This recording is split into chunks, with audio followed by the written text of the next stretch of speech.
Has your Segway Ninebot scooter started acting strangely, refusing to connect, or showing unexpected performance issues?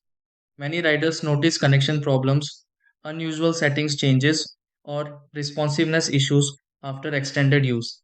Sometimes the scooter powers on normally, yet certain functions simply do not work as smoothly as they should. In many situations, performing a factory or hard reset on a Segway Ninebot scooter can help clear temporary glitches and restore default settings. Before trying random fixes or repeatedly restarting the scooter, these are the steps you can try to fix this and factory reset your Segway Ninebot scooter properly.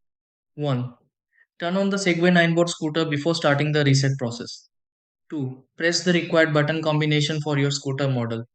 Wing 3. Hold the buttons until the scooter responds or beeps. 4. Allow the scooter a moment to restart completely. 5. Reconnect the app and check if everything works properly.